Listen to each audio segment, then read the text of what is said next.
I'm really excited about this phase one, like going back in the office, or there's a reason to get dressed up full body, not just half body.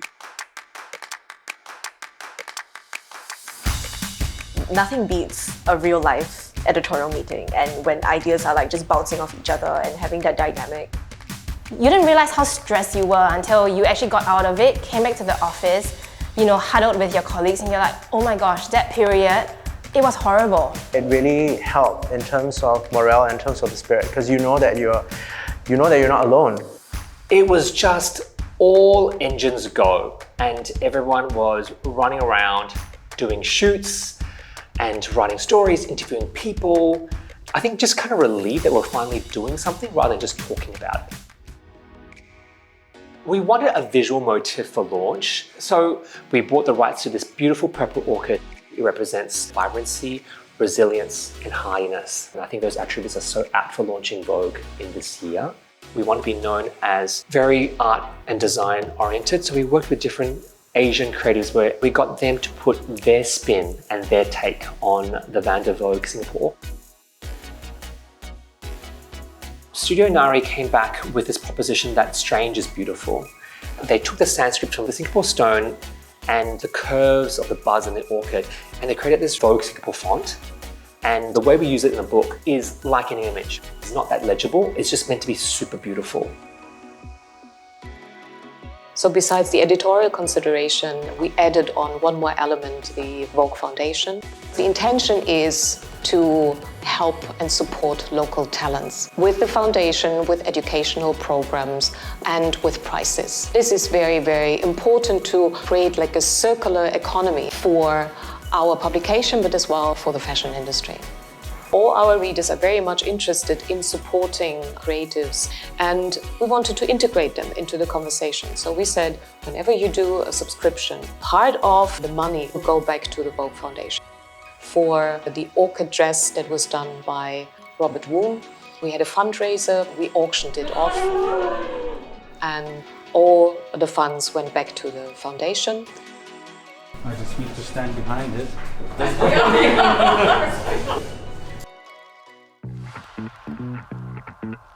We couldn't do an event, so I wanted to create an immersive world, and Terry Gates does these really awesome 360-degree shoots, right? And the whole vision was to bring our reader through a smartphone or through a desktop to the Vogue world without leaving where they are.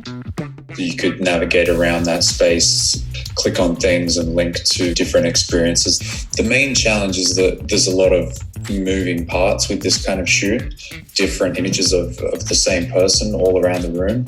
So if you're shooting throughout the daytime, because the lighting changes, just trying to make it look like it was all shot at the same time in one photo.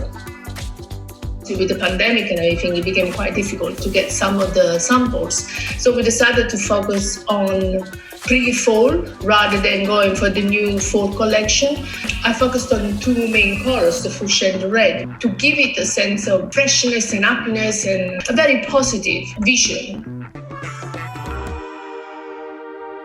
So the cover concept is generally arise, standing up and forward with confidence. Everybody was looking for diversity, everybody was looking for a point of view. We felt we really needed to do a triptych of all Asian cover stars. So you have the classic Vogue cover with Xiao Wen, established top model, Greg Harris, established top photographer, and big brand.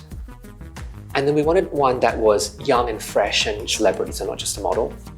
So we had the idea of Nana Komatsu, rising Japanese actress, and shot by an Asian female photographer, Fish Zhang. And then for our local representation, we felt that Dia was the best choice. She's been in Vogues before, but never on the cover. She's walked international runways. And we wanted to work with this photographer based in Canada. A lot of these shoots were done via Zoom with a stylist or director just directing someone else framing shots. That was super logistically complicated. Locally, the rules kept changing all the time. So organizing a shoot was a logistical nightmare. We didn't know whether we could shoot indoors, whether we could shoot outdoors, how many people we were allowed on set, whether we needed face masks, face shields. We had to hire more manpower for safety ambassador and sanitization checks. But with that said, restricting the amount of people on set so that it's safe for everyone. take your temperature. I was on an adrenaline rush. There was no room to breathe. The moment the shoot started, it was full steam ahead. How are you feeling, Jaina? Feeling great. How are you feeling, V? Good, true. I think there's really something dynamic about bringing a team of creatives together. Your photographer, your stylist, your makeup artist. You know, magic happens. Translating that idea into something visual and something that's tangible that people are going to engage with, that was just amazing to see. I think what I appreciate most, especially in shoot, is the human connection. I think a lot of times the people that I work with are friends, they're like family. So to actually have them on board a new exciting project, I think to me that's very fulfilling. And cut. Okay, it's a wrap. It's a wrap. It's a wrap.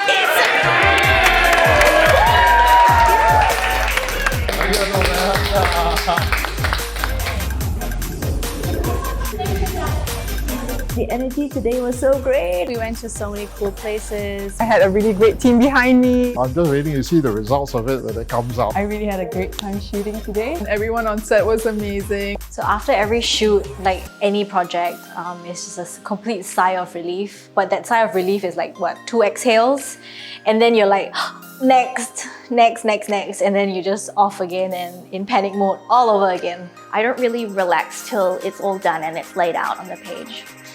As we finished shoot after shoot, it really did feel like we were checking off a very long to-do list. Across fashion, beauty, lifestyle, we were all working very closely, and there was such a synergy going on between the teams and the pages. And as we saw photos coming in, we were at the same time, you know, excited, we were delighted, we were quite impressed actually at how some of these photos turned out. I was really proud with what the team was achieving and accomplishing given all those restrictions. And it really did feel that we were putting a very beautiful magazine together for the first issue of Vogue Singapore. Issue 1 finally arrived. Coming to see! When we were working on Vogue Singapore, it felt like it was our little secret. And now we were about to unveil that to the world, and the world is out there to judge us, and we were scared.